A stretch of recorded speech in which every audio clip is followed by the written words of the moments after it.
Good day, viewers. This is What Did You? As in, what did you say? What did you do? What did you think? Here with another commentary video for the game Spacelords. I did one previously when I leveled to 199 and was at Forge skill level 20, but I wanted to kind of give, like talk about everything as best I could while it took me to kind of level to that forge level to show that progression and to show what was available once you get there. And so, I don't want various different things to be lost in translation, so to speak. And so I'm going to go ahead and try to consolidate various different topic matters in a few videos, more probably about five of them, I guess. This is one of them.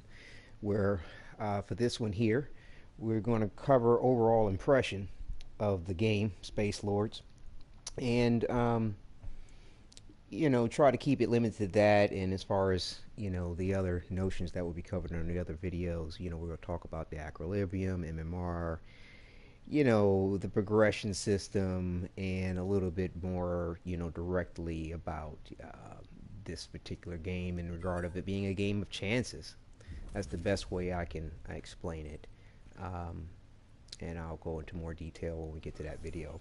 But for this video here, again, my overall impressions of the game are favorable for the most part. This is what you see when you first log into the game. After its little opening segment, it'll be a character presented in front of you on the screen. You may have, as you can see in the hideout here, recruited them or may not have, but it's artistically, attractive, without a doubt. It reminds me of, um, various different action figures come to life almost. And, I can appreciate the assets that are used for the game. I feel like some of them probably are some reused assets from previous games, but nonetheless, they're put together quite well with this here. And the only critique I could really say in regard to their, artistic flavor of the thing is that, first off, I'll definitely say I'm impressed by it. From the, styling to the, genetic expressions of the aliens, to the, the uniqueness of each character that is presented, because each character is quite unique in the game. And it's really cool how they give you character viewers and reveal trailers and some myth and lore in regard to the characters, um, that you can uh, check out in their universe files that you see here.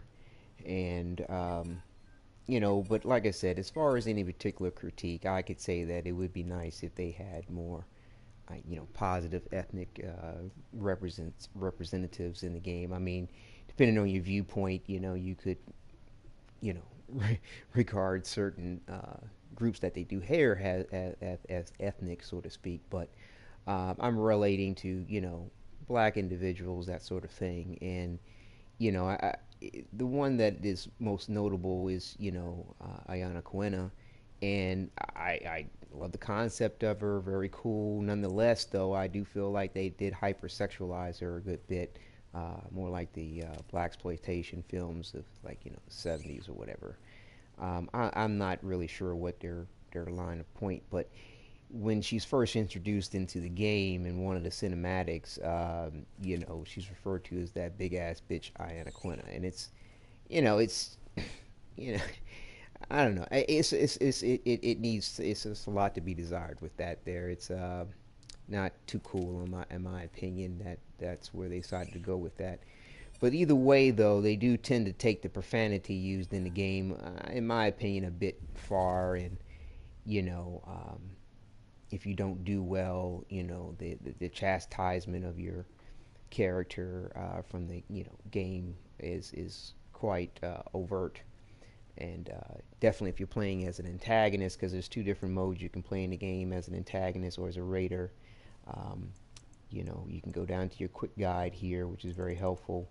And they give a breakdown of the basics in regard to what can be had and the way that you can balance what they call your equilibrium. And I'll go into that more in another video because, like I said, they give you the basics, but they don't really explain things. And it's wonderful how you've got a lot of, you have a few video creators out there, and of course, there's blog sites and what have you. And of course, their community hub page, that the game designers have for it. But a lot of information is spread out and it's not consolidated. And of course, they do update and change things quite frequently. So hopefully, newcomers will, if they can enjoy the game enough or find enough to appreciate about it to put out videos as things change.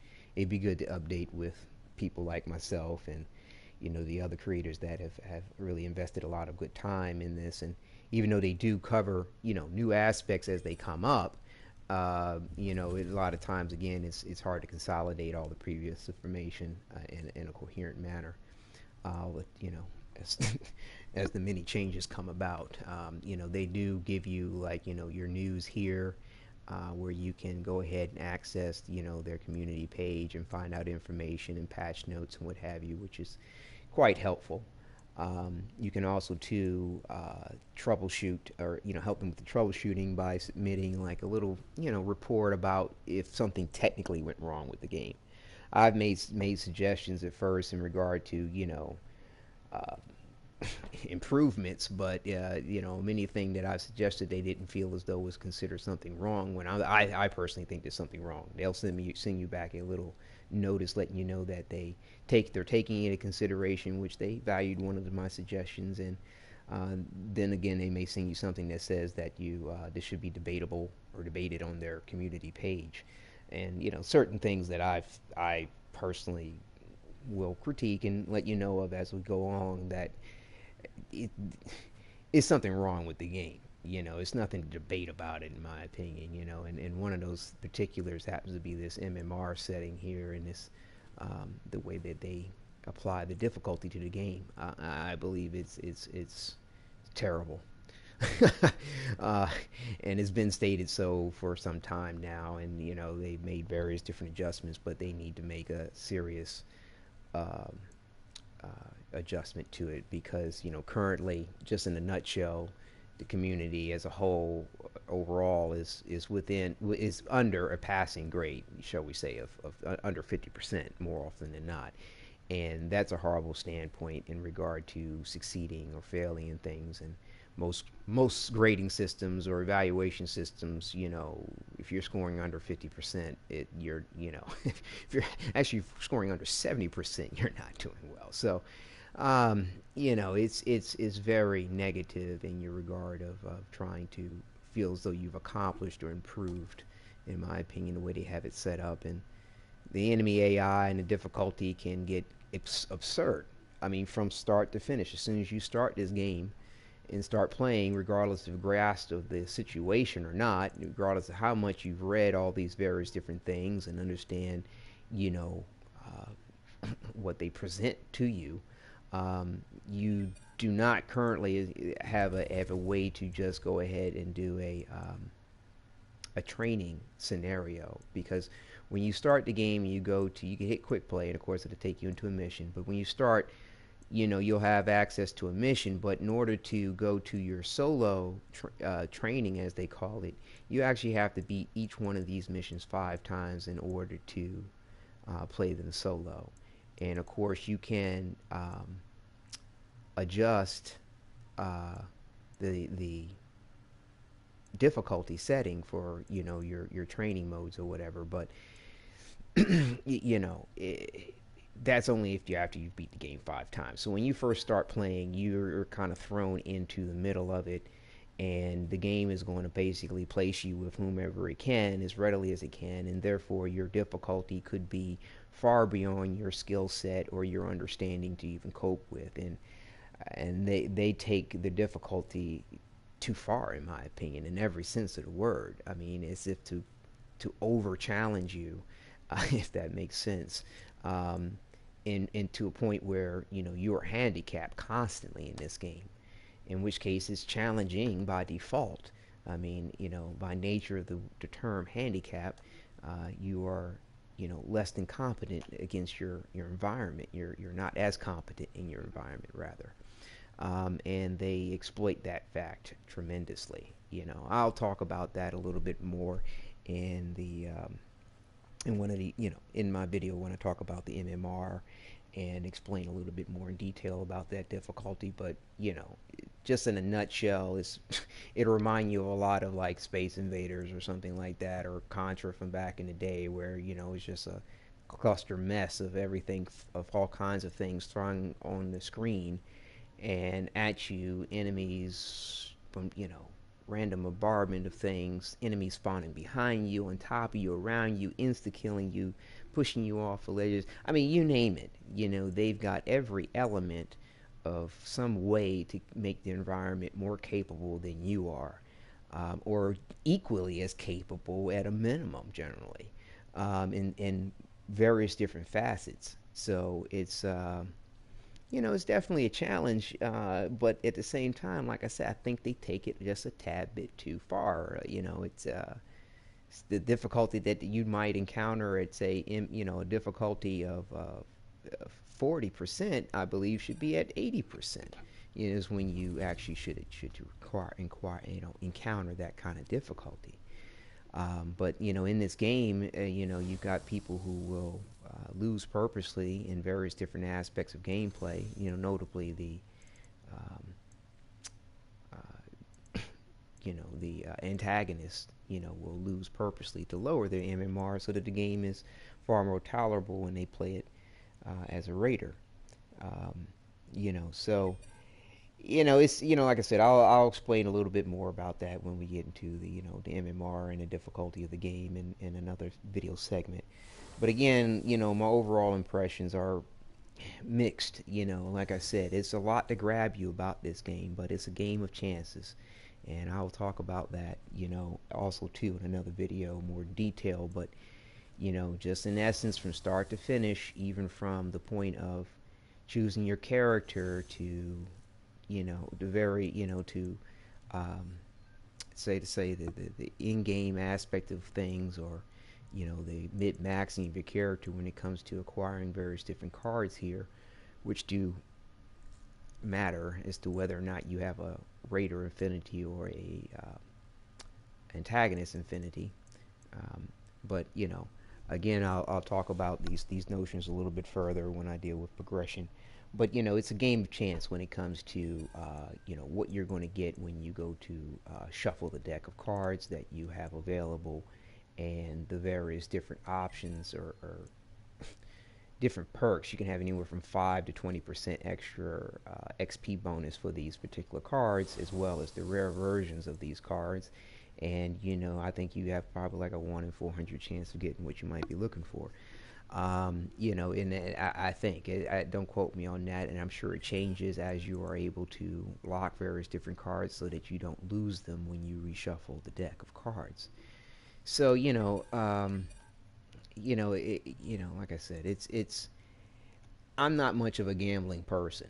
So for those that are gambling individuals, and look at all of life as some great gamble to be conquered, then you'll find this to be quite thrilling. But to me, it's absurd to the degree that it's employed with this game. But it is very attractive in its styling and in its motif, and in the challenge that is presented at first as though that's something that you can master or overcome, but it is not. Simply because that it will constantly get more and more difficult the better you do. And the weapons that you get to have, or in the manner in which you're able to improve them, like this weapon here, the last time I built it was here. And I'll talk about those, the blueprints too, and when we get to the progression. But just in a nutshell, there's no such thing as your weapon being more powerful than what the game is going to deliver to you. And there's always a serious degree of built-in limitations with each character. But yeah, you can adjust these however you want. and set of limitations built in with regard to their weapons. Every aspect of these characters have some notion of limitation set for you, and which helps them make helps make each character unique, but thereby also to having you chase the squirrel around the tree constantly, as you experiment and try various different characters, thinking that some character is going to give you some degree of an edge where you feel competent all the time, or at least competent to meet the challenge. These things that they have available in this game, regardless of the character or cards or weapons, it's going to be balanced but not fair. Understand that it's balanced but not fair, so that you know, bottom line, if they say here's the mountain, go climb it, you don't have all your legs or arms or something. You know what I'm saying? They they they always will take something from you to keep you handicapped, whether it's the reload of a weapon, whether it's the mobility of the character, whether it's how they heal or don't heal, whether it's how fast the projectiles or how far they travel, or your time limit, or when you can use some particular benefit that a character has with one of their cards. I mean, in every single way that they're going to constantly keep you handicapped to meet the challenge that they have for you, which to me kind of disgusts me. It's beyond necessary. It's taken way too far. That's the thing. That's the take home I have from this, unfortunately. But I do enjoy it within a certain range of the difficulty that are presented within the MMR, and that tends to be between like 30 and 45%, give or take, because of the team composition that you might have, or and also to the players and the manner that they play, whether you're playing random or with a group.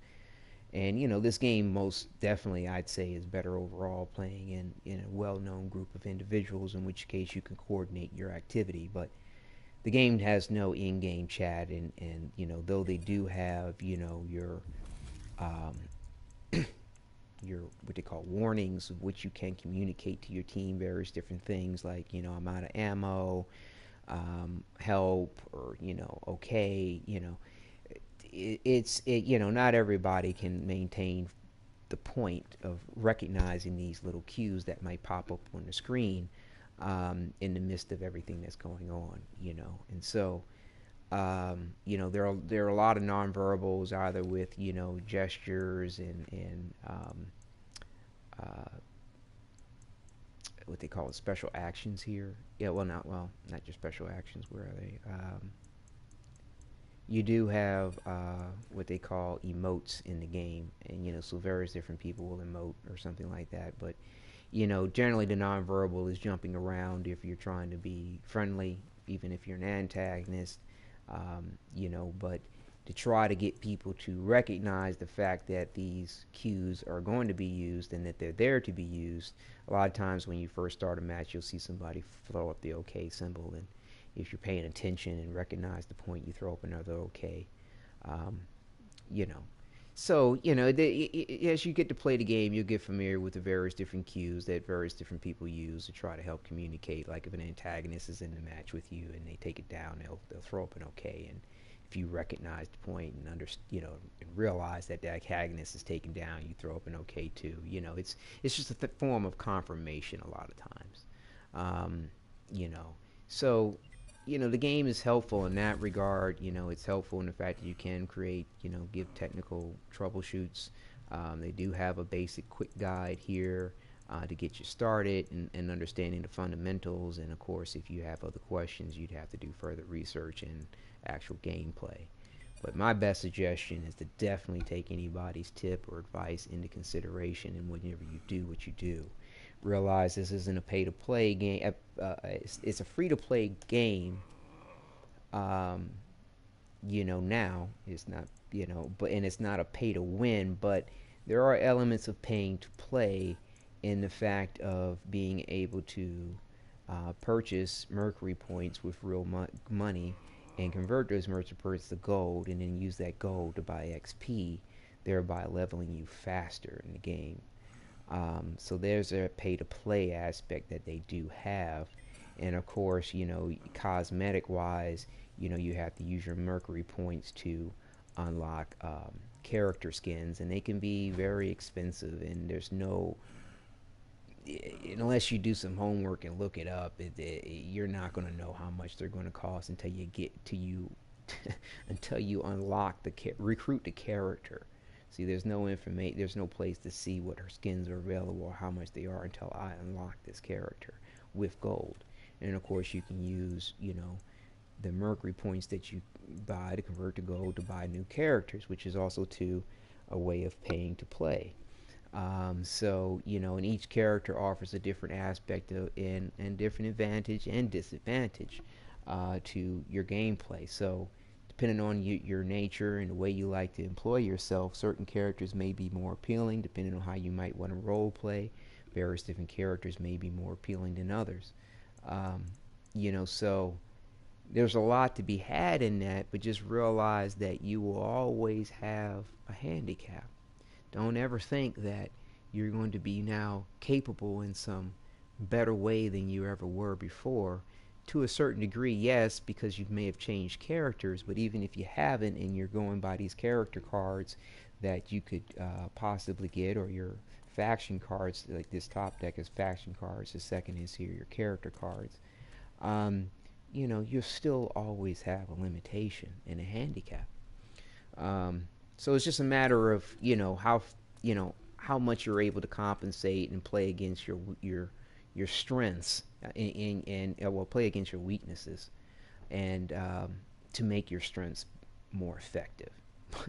That's a good way to interpret it. But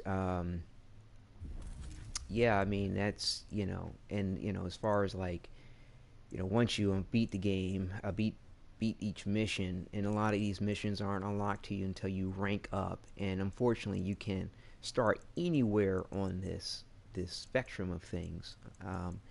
And depending on where you start will depend on how difficult things may or may not be for you, because the game first came out with this row of missions, and then this row of missions, and then this row and this row, and this is the most recent. Okay, so the thing is that if I'm not mistaken, but either way, uh, various different people, various different levels are going to be on any aspect of this, and the reward system kind of helps encourage individuals to play all these missions, and um, it's you could just be running across an instant brick wall of difficulty depending on where you start with all this. My advice would probably be to start here and work your way down, but there's no guarantee into how you might interpret the aspect of difficulty and the challenges you might face with each one of these missions. So you definitely do want to take care with all that and how you approach it. Um, realize that this is definitely a grind in the nature of how much you make and how much you achieve. And again, I'll go through that when we get to our progression video. But overall, I can tell you right now that you're not going to have the full benefit of what you have to offer for your character until you get to level 200 currently, as of you know February of 2019. Um, and that's a long haul, even with the XP boost, and I invested in that. And again, I'll cover more of that when we get to it in the other video. But it's a long haul. It can be quite frustrating, especially when you're trying to get your blueprints and you've got um, something standing in your way, like 2.0 points to get is very easy for this basic blueprint. But if I had to go after a gold blueprint, at this point in my progress, it will say that I need to win 3 matches in a row. So again, you've got some chances in regard to just even that. Now, like I said, I'll get to all that later, but like I said, it's in my other video in regard to blueprints and progression. But it can be very, very, very grueling to the point and unrewarding in the manner that you fail. But like this one here, you have to actually play in a team and get this XP boost, and there's no guarantee you'll get the XP boost. Like I said, it's always a thing of chance. So like I said, I'll explain that further. But if you like a game of chance, you like the game of always feeling handicapped no matter how much you improve, this is definitely it. But they do allow you to adjust your difficulty by purposely losing. And again, it's best to do that as an antagonist and not sabotage your team as a raider. Um, and but the myth and lore behind the game is very cool. You have universe files which you can unlock with various different faction points, um, and they're very informative, very entertaining. Um, and like I said before, the cinematics are very cool, very artistic. The flair is very nostalgic. Um, uh, let's see here, what's in here. Yeah, so like you have universe files for the characters. I think once you unlock them is where when you actually get um, your reveal trailers. Not every character will have a reveal trailer, but most will. Um, some of the beginning characters don't seem to have reveal trailers like this one does. But it's very, very, very cool in its styling. Just play out for a second.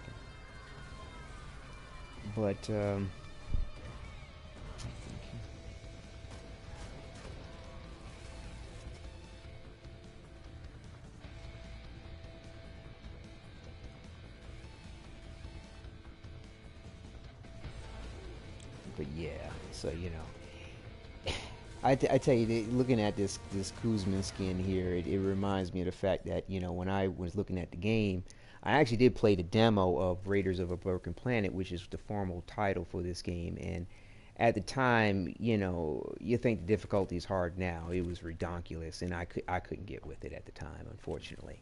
But because of that, I did miss out on some really cool skins that were only available during the game when it was Raiders of a Broken Planet. And I was thinking, when I was getting, downloaded Spacelords, like, okay, if I get this particular skin, oh, the role play aspect, oh yeah, Well, yeah, if you've just come into the game and you didn't play it when it was Raiders of a Broken Planet and had access to these skins, unfortunately, you won't get them. So certain looks you will not be able to enjoy, unfortunately. And they really should come out with some other skins that are comparable to these because they're just really cool. Um, but unfortunately, you can't rock them unless you are of a previous generation. Um, and like here's another one for Lycus that you can't get anymore. I mean, that's just dope. The cowboy hat, the black. I mean, you know. So mad props to those that get the rocket from the previous gen of things. But so keep that in mind when if you just if you get the chance to check this video out and you're like, oh yeah, hesitate. And if you before you recruit a character, do a little homework and see how much their alternate skins may or may not be, so that you have an idea of what you might have to invest in once you get the character. And the skins are always going to cost you your Mercury points, which you have to buy with real money, as well as the fact that if you want to open up an additional loadout, you'll have to use Mercury points for that as well.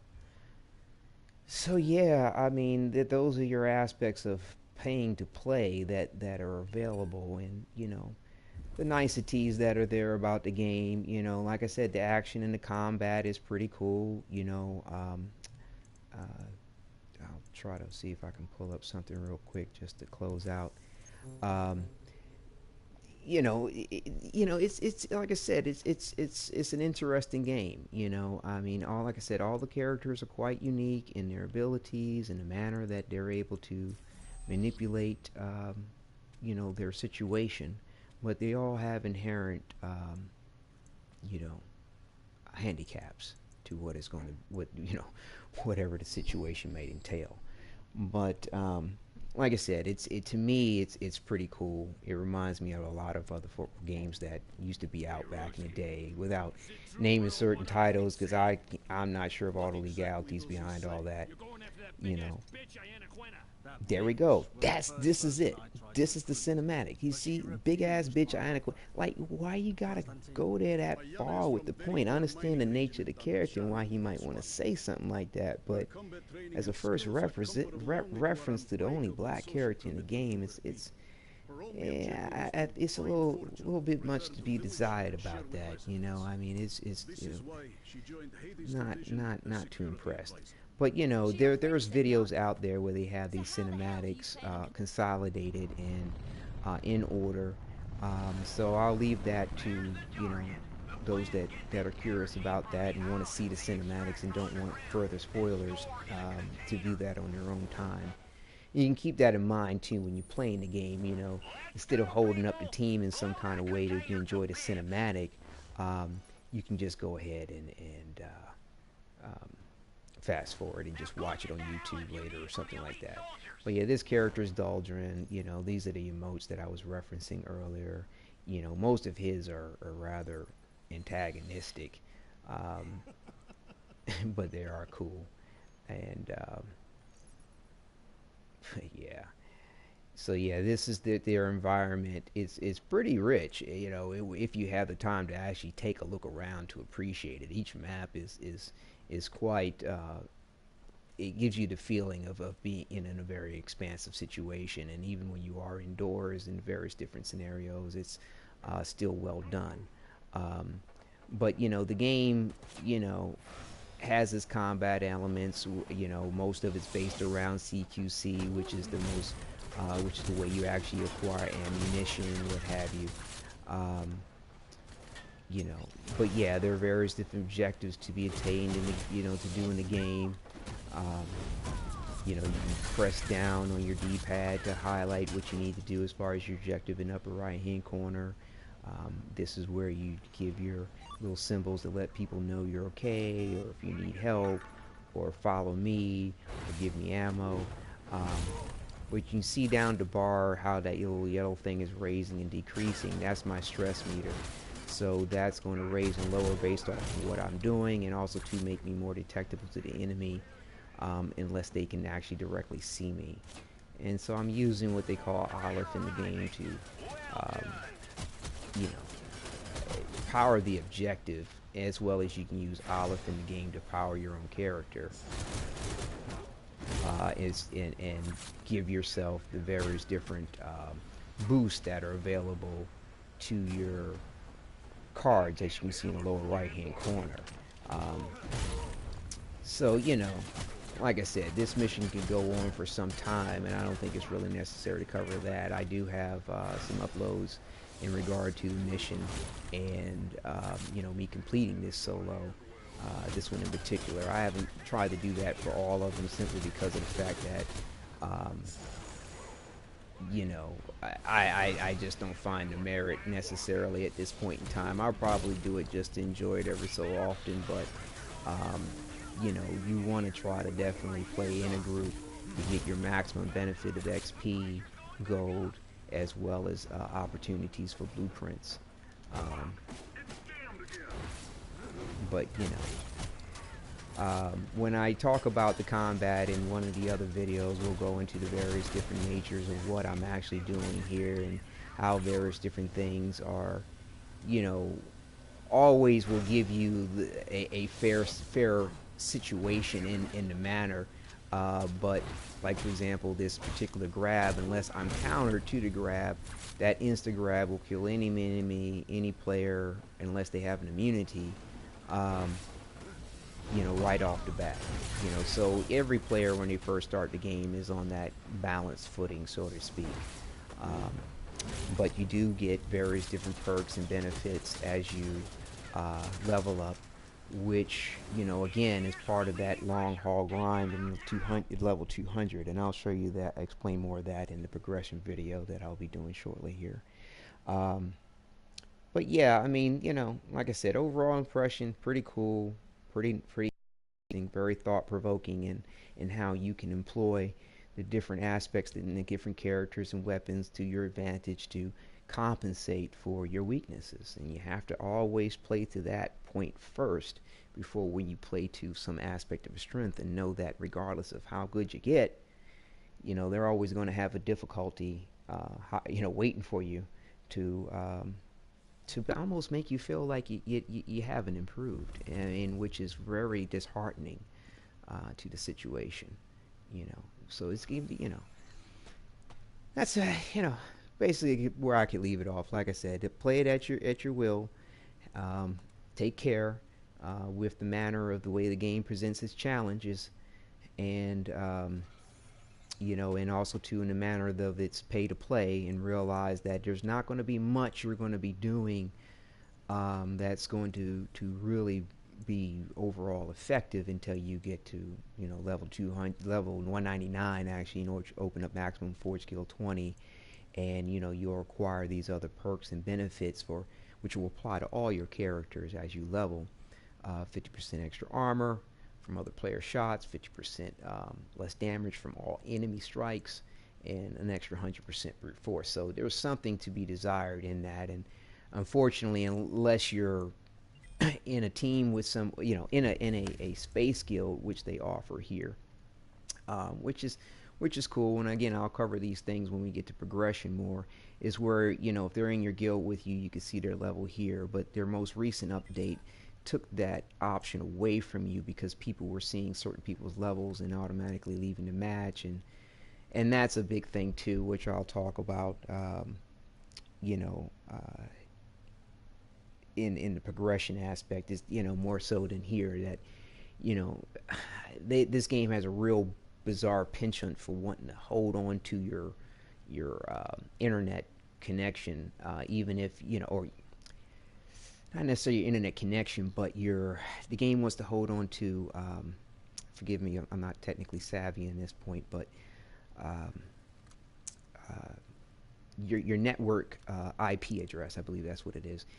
When you connect, to try to discourage people from quitting the game, if you quit out of a match, even at matchmaking, it will hold on to your IP address until the match is finished and will install a 5-minute penalty.